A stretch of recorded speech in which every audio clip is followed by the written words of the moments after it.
नमस्कार, स्वागत छ यहाँलाई नेपाल कानुन युट्युब च्यानलमा। म दिप ढुकाल। आज हामी लेबर लको च्याप्टर 1 इन्ट्रोडक्सन अध्ययन गर्नेछौँ। च्याप्टर 1 श्रम कानुनको परिचय, इन्ट्रोडक्सन अफ लेबर ल।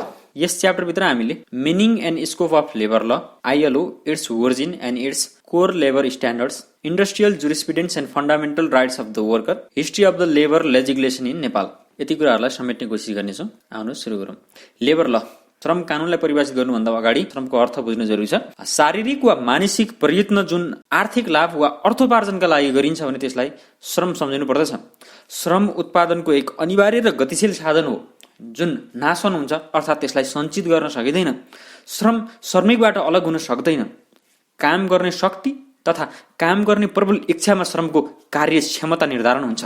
यो थियो श्रमका सम्बन्धमा केही बेसिक जानकारी। अब आउनुहोस् श्रम कानुनका बारेमा बुझौँ। डेफिनेसन अफ लेबर ल, श्रम कानुनलाई परिभाषित गर्नुपर्दा रोजगार दिने र रोजगार पाउने बीच सन्तुलन कायम राख्न तयार पारिने नियमहरूलाई नै श्रम कानुन भनिन्छ। Labour law refers to the body of the legal rules which regulates the relationship between the employer and worker. यसलाई विस्तृत रूपमा परिभाषित गर्ने हो भने श्रमिक र व्यवस्थापकको सम्बन्धलाई नियमित र नियन्त्रित गर्ने तथा तिनीहरूका हक, अधिकार र दायित्वहरूलाई व्यवस्थित गर्ने कानुन नै श्रम कानुन हो। प्रत्यक्ष रूपमा रोजगार दिने र रोजगार पाउने व्यक्तिहरू संलग्न भए तापनि रोजगार दिने र रोजगार पाउने व्यक्ति कहाँ हुन्छन्? एउटा इन्डस्ट्रीमा हुन्छन्। र त्यो इन्डस्ट्री कहाँ हुन्छ? एउटा राज्यमा हुन्छ। अर्थात् गभर्मेन्ट, इन्डस्ट्री, इम्प्लोइ र इम्प्लोयर बीच एउटा असल औद्योगिक सम्बन्ध स्थापना गर्नका निमित्त तयार पारिएका जति पनि नियमहरूको समूह छ त्यसलाई श्रम कानुन भनिन्छ।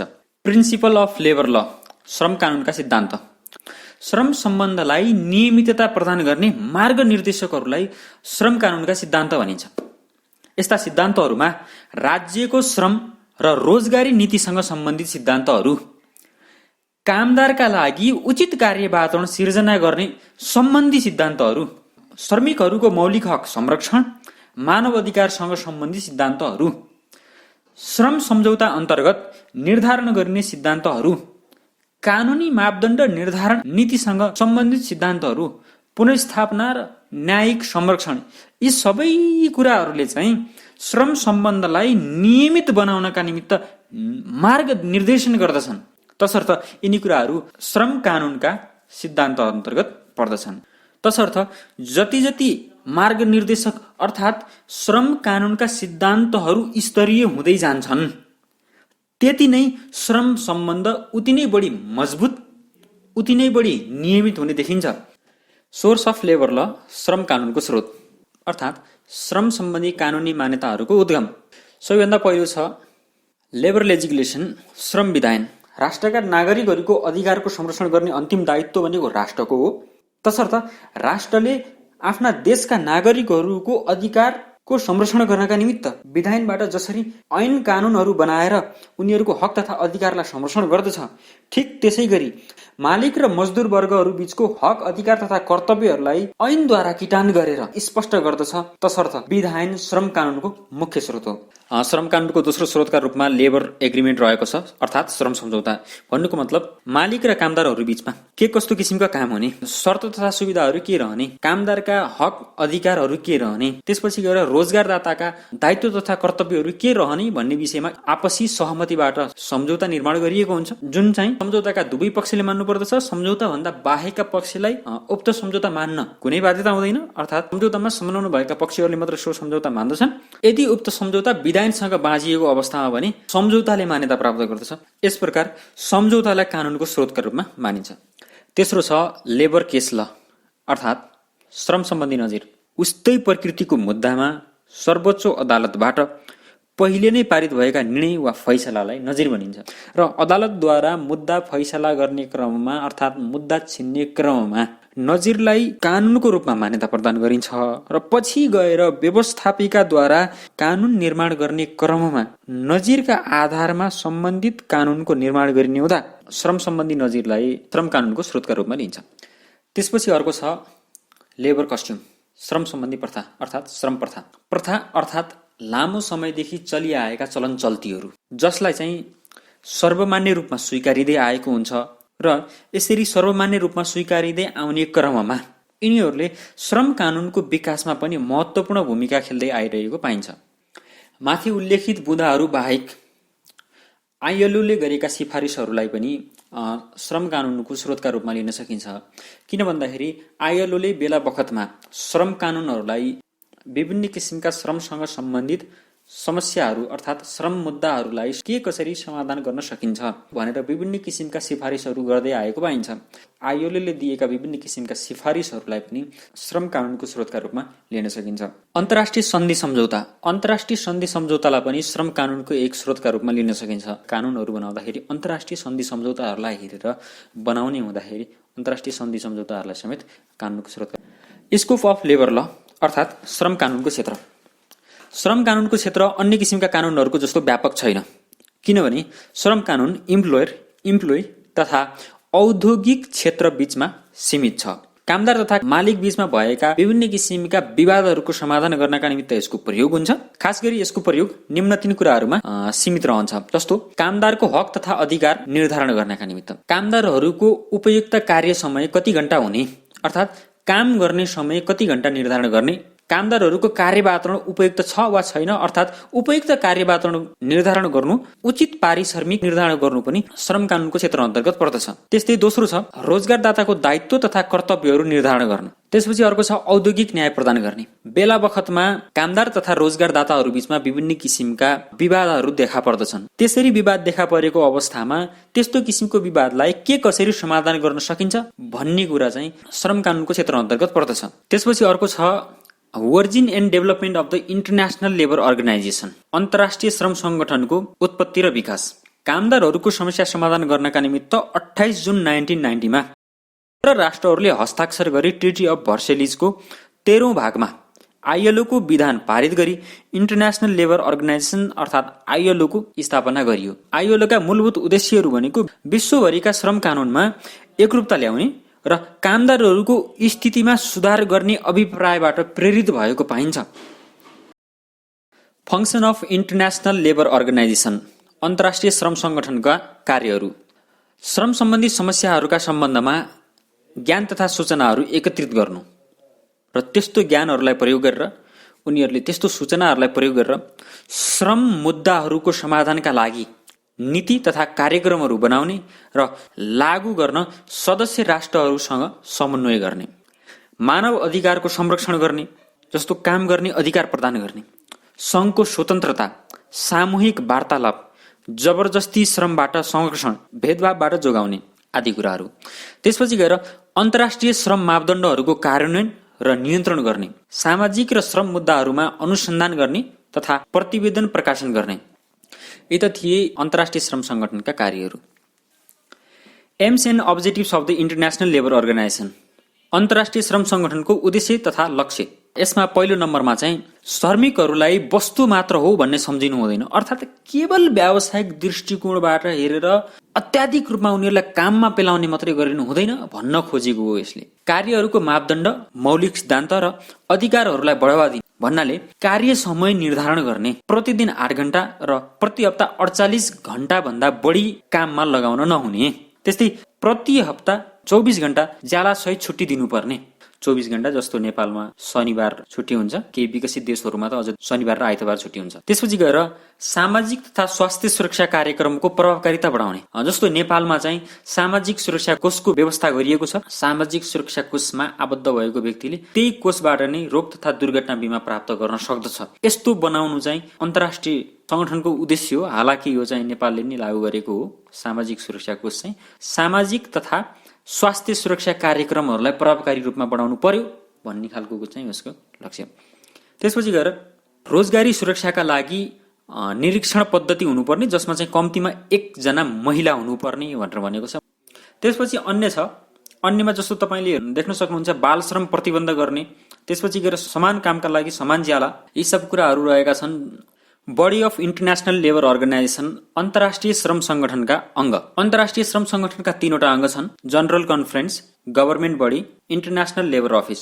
पहिलो रहेको छ जनरल कन्फरेन्स अर्थात् साधारण सभा, जसले सामान्यत नीति र भावी क्रियाकलापहरूसँग सम्बन्धित विषयहरू पारित गर्दछ र यस्तो साधारण सभा वर्षमा एकपटक प्राय जुन महिनामा गरिन्छ। त्यसपछि अर्को छ गभर्निङ बडी, कार्यकारिणी अङ्ग। इन्टरनेसनल लेबर अर्गनाइजेसन आईएलओ को कार्यकारिणी अङ्ग एक्जिक्युटिभ काउन्सिल हो, जुन साधारण सभाबाट चाहिँ 3 वर्षका लागि निर्वाचित हुन्छ र यस्तो एक्जिक्युटिभ काउन्सिलले साधारण सभाबाट पारित प्रस्तावलाई कार्यान्वयन गर्दछ। एक्जिक्युटिभ काउन्सिलको बैठक चाहिँ वर्षमा 3 पटक गरिन्छ। त्यसपछि तेस्रो छ इन्टरनेसनल लेबर अफिस अर्थात् अन्तर्राष्ट्रिय श्रम सचिवालय। अन्तर्राष्ट्रिय श्रम सचिवालय ILO को स्थायी कार्यालय हो जुन स्विजरल्यान्डको जेनेभामा छ। यसको कार्य सञ्चालनका निमित्त चाहिँ महानिर्देशकको नियुक्ति गरिन्छ जुन चाहिँ कार्यकारिणी अङ्ग अर्थात् गभर्निङ बडीले चाहिँ नियुक्ति गर्दो रहेछ र यसले अधिवेशनका लागि विभिन्न किसिमका एजेन्डाहरू तयार पार्ने तथा अन्य किसिमका नियमित कार्यहरू अन्तर्राष्ट्रिय श्रम सचिवालयले नै गर्दछ। International Labour Organization in Nepal अन्तर्राष्ट्रिय श्रम संगठन र नेपाल। अन्तर्राष्ट्रिय श्रम संगठन चाहिँ विशेष गरी कामदार वर्गहरूको कल्याण र हित सुविधालाई ध्यान राखी सुमधुर औद्योगिक सम्बन्धको माध्यमबाट समग्र विश्वमा शान्ति कायम राख्ने र कामदारहरूको सामाजिक न्याय तथा आर्थिक एवं सामाजिक अवस्था सुधार गर्ने अभिप्रायले भर्साइल पिस ट्रिटीद्वारा 1990 मा ILO को स्थापना भएको थियो। त्यसपछि नेपालले पनि सन् 1966 मा चाहिँ ILO को सदस्यता प्राप्त गरेको थियो। क्रमशः नेपालले पनि पारिश्रमिकको व्यवस्था, नाफा को वितरण, कामदारको कारखानामा काम गर्ने समय, स्वास्थ्य सुरक्षा, बाल मजदुर, महिला श्रमिक सम्बन्धी विशेष व्यवस्था साथै औद्योगिक विवाद समाधान गर्ने उपाय राज्य कानूनमा चाहिँ समावेश गर्दै ल्याएको छ। ILO लेबर स्ट्यान्डर्ड अन्तर्राष्ट्रिय श्रम संगठनको श्रम स्तर। ILO को लक्ष्य एवं उद्देश्य नै श्रमिकहरूको कामको कदर गरी काम अनुसार ज्याला प्रदान गराई उनीहरूको जीवन स्तर उकास्नु हो र यस प्रकारका लक्ष्यहरू हासिल गर्नका निमित्त ILO ले विभिन्न किसिमका श्रम स्तरहरू निर्धारण गरेको छ जुन यस प्रकार छन्। पहिलो रहेको छ श्रमलाई चीज वस्तुको रूपमा लिन हुँदैन अर्थात् केवल व्यावसायिक ढंगबाट हेरिनु हुँदैन भन्न खोजेको। त्यसपछि गएर ट्रेड युनियन खोल्न पाउने अधिकार। श्रमिकहरूले आफ्नो हक तथा अधिकार सुनिश्चित गर्नका निमित्त उनीहरूले ट्रेड युनियन खोल्न पाउनु पर्दछ भन्ने किसिमको एउटा न्यूनतम श्रम स्तर तोकेको छ। त्यसपछि गएर हप्तामा 1 दिन आराम पाउनु पर्ने, जस्तो नेपालमा शनिबार बिदा हुन्छ। कामदारको उचित जीवन स्तर हुनुपर्ने, कार्यको सीमा तोकिनु पर्ने। त्यसपछि गएर सामाजिक सीमा निर्धारण गर्नुपर्ने, कामदारहरूको स्वास्थ्यको सुरक्षा, त्यस्तै संगठनले आर्जन गरेको लाभ तथा सुविधाको न्यायिक वितरण गरिनुपर्ने। त्यसपछि गएर जबरजस्ती श्रमबाट संरक्षण। त्यसपछि गएर कार्यस्थलमा हुन सक्ने विभिन्न किसिमका लैङ्गिक विभेद, त्यसपछि गएर जातिगत विभेदहरू छन् त्यस्ता किसिमका विभेदहरूबाट हटाउने भन्ने रहेको छ। त्यसपछि गएर औद्योगिक स्वास्थ्य वातावरण तथा सुरक्षा सम्बन्धमा विभिन्न किसिमका श्रम स्तरहरू तोकेको पाइन्छ। Industrial jurisprudence and fundamental rights of the worker. औद्योगिक विधिशास्त्र र मजदुरहरूको मौलिक हक। अधिकारविहीन मानव पूर्ण मानव बन्न सक्दैन र कर्तव्य पूरा गरेपछि त्यस्तो अधिकार प्राप्त हुन्छ। त्यसरी प्राप्त गरेको अधिकार यदि अतिक्रमण हुन पुग्यो भने उपचार प्राप्त गर्न सकिन्छ भनेर विधिशास्त्रीहरू भन्दछन् र कामदारहरू पनि मानव नै हुन् तसर्थ यिनीहरूलाई पनि सबै किसिमका अधिकारहरू प्रदान गरिनु पर्दछ भनेर श्रम विधिशास्त्रीहरू भन्दछन्।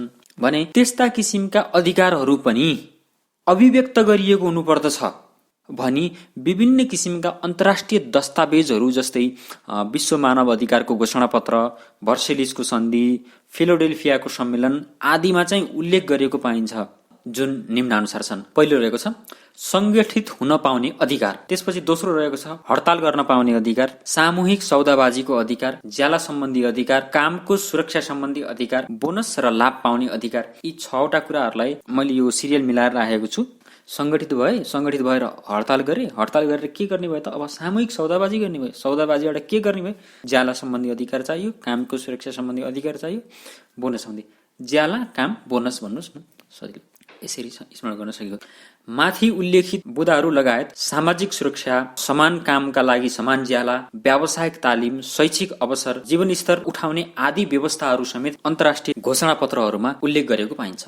ट्रिटी अफ भर्साइल्स 1919 भर्साइलको सन्धि 1919। यस घोषणा पत्रमा चाहिँ श्रम कानूनका सम्बन्धमा विभिन्न किसिमका अधिकारहरू उल्लेख गरिएका छन् जुन चाहिँ निम्न अनुसार रहेका छन्। श्रम वस्तु वा बिक्री वितरणको साधन होइन। हप्तामा कम्तीमा 1 दिन बिदा दिनुपर्छ। श्रमिकलाई जीवन धान्नका लागि पर्याप्त ज्याला पाउने अधिकार हुन्छ। दिनमा 8 घण्टा र हप्तामा 48 घण्टा भन्दा बढी समय काममा लगाउन नहुने, कानूनी उद्देश्यका लागि संघ संस्था खोल्न पाउने अधिकार, समान कामका लागि समान ज्याला पाउने अधिकार, श्रमिकको शिक्षा तथा शारीरिक विकासको अवसर, बाल श्रम निषेध आदि अधिकारहरू श्रमिकहरूलाई प्रदान गरिनु पर्दछ भनेर भर्साइलको सन्धिमा उल्लेख गरेको पाइन्छ।